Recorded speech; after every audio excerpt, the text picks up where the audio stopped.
নমস্কাৰ মই সাবিনা ইয়াসমিন আৰু আপোনালোকে চাই আছে বাতৰি 24 27 অক্টোবৰ অসমীয়া চলচ্চিত্ৰ জগতৰ বাবে আছিল এটি বিশেষ দিন কিয়নো সেই দিনটোতে হেৰুৱাব লগা হৈছিল যশস্বী অভিনেতা নিপন গোস্বামীক ৰাজ্যত এক শোকাকুল পৰিৱেশে বিৰাজ কৰিছিল সেই দিনটোতে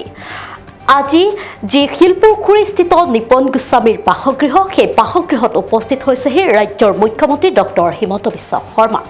আৰু ৰাজ্যৰ মুখ্যমন্ত্ৰীগৰাকী উপস্থিত হৈ অতীতৰ বহু কথাই স্মৰণ কৰা দেখিবলৈ পোৱা গৈছে আমাৰ হাতত সেই ভিজুৱেল আছে আমি সেই ভিজুৱেল দেখুৱাবলৈ যত্ন কৰিম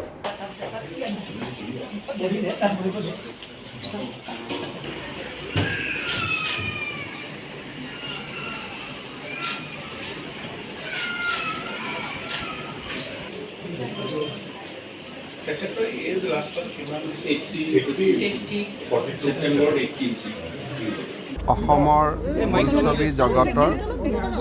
এগৰাকী উজ্জ্বল নক্ষত্ৰ আৰু অতিকে জনপ্ৰিয় নিপন গোস্বামী ডাঙৰীয়াৰ দেহাৱসান অসমৰ জাতিৰ বাবে এটা অপূৰণীয় ক্ষতি আজি মই তেখেতৰ বাসভৱনলৈ আহি তেখেতৰ প্ৰতি অসমবাসী ৰাইজৰ হৈ শ্ৰদ্ধাঞ্জলি আগবঢ়ালোঁ শোকসন্তপ্ত পৰিয়ালবৰ্গক সমবেদনা জনালোঁ আৰু তেখেতৰ বিদেহী আত্মাই যাতে চিৰশান্তি লাভ কৰে তাৰ বাবে পৰম পিতাৰ ওচৰত প্ৰাৰ্থনা কৰিলোঁ কিবা স্মৃতি জড়িত হৈছে নেকি আপোনাৰ নিপন দাৰ লগত আপোনালোকে জানে যে সৰুতে মই ককা দেউতা নাতি হাতীত অভিনয় কৰিছিলোঁ আৰু সেই সময়ত মই নিপন দাৰ লগত প্ৰায় এমাহ একেলগে আছিলোঁ নগাঁৱত আমি আছিলোঁ কামপুৰত শ্বুটিং হৈছিলে গতিকে তেখেতৰ লগত মোৰ এটা খুব ক'ব গ'লে শৈশৱৰ পৰাই এটা অত্যন্ত মধুৰ সম্পৰ্ক আছিলে মৃত্যুৰ আগতেও তেওঁ এদিন মোৰ তালৈকে আহিছিল বিশেষ কিছুমান কথা আলোচনা কৰিছিলোঁ আৰু মই ভাবোঁ যে অসমৰ ৰাইজে এগৰাকী ভাৰ্চাটাইল এক্টৰ হেৰুৱালে বিশেষকৈ যি ধৰণে নিপন গোস্বামী বিজু ফুকনক আমাৰ জেনেৰেশ্যনটোৱে জানিছিল আৰু তেওঁলোকৰ ইমান প্ৰতিভা আছিল হয়তো সেই সময়ত ভাল সুযোগ সুবিধা পালে তেখেতসকলে অসমৰ পৰিধি ভাঙি গৈ আৰু হয়তো বহুত ওপৰত থাকিলেহেঁতেন কিন্তু আমাৰ সেই সময়ত তেনেকুৱা সুবিধা নাছিলে জাতিৰ এটা ডাঙৰ ক্ষতি হ'ল ক'লোঁ যে আমাক মানে দেউতাৰ নিউজটো যেতিয়া নেম কেয়াৰত গম পোৱাৰ লগে লগে হিমন্ত ছাৰ নাছিলে তেতিয়া ছিংগল ছাৰক পঠাই দিলে তেওঁ গোটেইখিনি আয়োজন ইমান ধুনীয়াকৈ দেউতাক ৰেচপেক্ট দিলে খুব ভাল লাগিছে তাৰ বাবে আজি আহিব পাৰিছে তেওঁ দিল্লীত আছিলে বোলে আৰু ভাল লাগিছে দেউতাক যে ইমান সন্মান দিছে দেউতাই নিজেতো চাগে মই আশা কৰিছোঁ কয় যে আমাৰ চ'লটো আছেই বুলি দেউতাই চাগে দেখিছে তাকে আশা কৰিছোঁ আৰু আজি সেয়াই ক'লে দেউতাৰ কথাই পাতিলে পুৰণি কালৰ কথা পাতিলে আৰু হিমন্ত দাই প্ৰথম ছবি এখন সৰুকালতে কৰিছিলে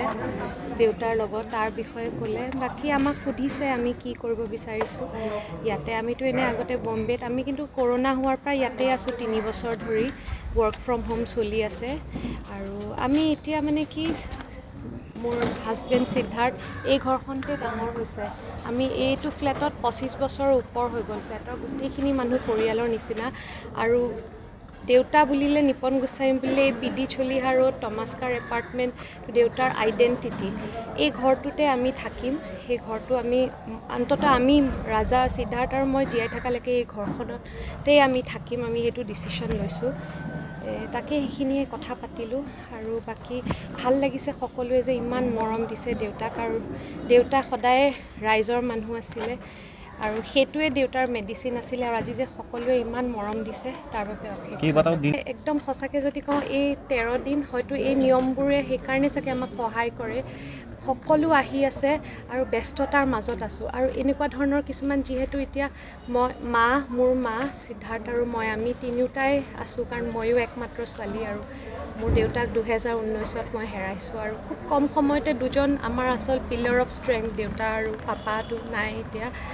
এই কিছুমান ডিচিশ্যন এতিয়া আমি যেনেকৈ শ্ৰাদ্ধভাগ ক'ত কৰিম আৰু বাকী FFA ফিল্ম ফেটাৰ্নিটিয়ে মৎস্যস্পৰ্শটোতো গোটেইখিনি আমাৰ কালী মন্দিৰ নৱগ্ৰহ কালী মন্দিৰত কৰিছে আৰু আমি শুক্ৰেশ্বৰত কৰিম শ্ৰাদ্ধভাগ সেইবোৰ কথা পাতি গৈ বুকিং চুকিং সেনেকুৱা ধৰণৰ কথা সকলো মানুহ এইকেইদিন মই একদম মিছাকৈ নকওঁ ব্যস্ত হৈ আছোঁ তাৰ পাছত মই কিন্তু 8 দিন আমাৰ 8 তাৰিখে মৎস্যস্পৰ্শ পৰিছে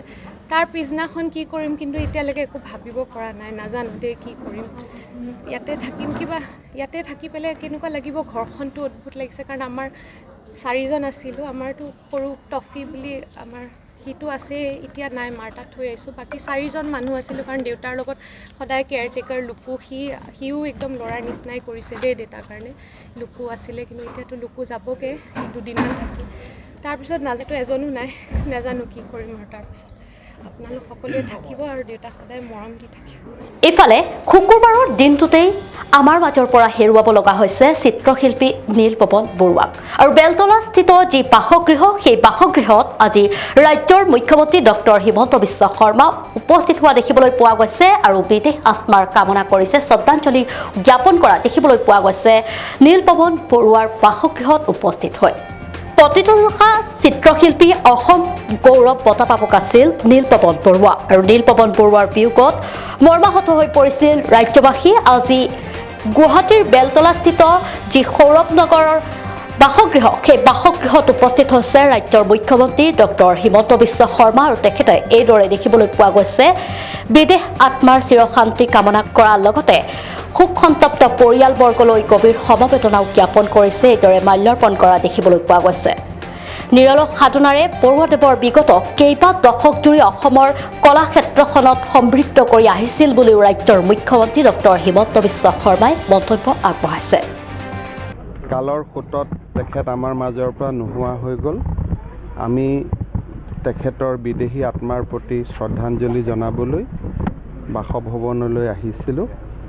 পৰিয়ালৰ সৈতে কিছু কথাও পাতিলোঁ পুনৰবাৰ অসমবাসী ৰাইজৰ হৈ তেখেতৰ বিদেশী আত্মাৰ প্ৰতি শ্ৰদ্ধাঞ্জলি জনাইছোঁ আৰু বিদেশী আত্মাই যাতে চিৰশান্তি লাভ কৰে তাৰ বাবে পৰম পিতাৰ ওচৰত প্ৰাৰ্থনা কৰিছোঁ তেখেতৰ সৃষ্টিখিনি যিখিনি ইতিমধ্যে বহুখিনি নষ্ট হৈ গ'ল আৰু তেজপুৰ ইউনিভাৰ্চিটিও লৈ গ'ল বাকীখিনি সংৰক্ষণৰ ক্ষেত্ৰত তেজপুৰ ইউনিভাৰ্চিটিৰ কালচাৰেল ডিপাৰ্টমেণ্টে খুব সুন্দৰভাৱে নীলপৱন বৰুৱা ডাঙৰীয়াৰ সৃষ্টিক সংৰক্ষণ কৰিছে আৰু বাকী সৃষ্টিখিনিকো সংৰক্ষণ কৰিবলৈ সুনীলপৱন বৰুৱা ডাঙৰীয়াৰ আগ্ৰহত বা আন তেখেতৰ শুভকাংক্ষীসকলৰ আগ্ৰহত বিভিন্ন ব্যৱস্থা এই ক্ষেত্ৰখনতে আৰম্ভ হৈছে আৰু মই তেখেতসকলক জনাইছোঁ যে আপোনালোকে যি ধৰণে বিচাৰে চৰকাৰে সহায় সহযোগিতা কৰিব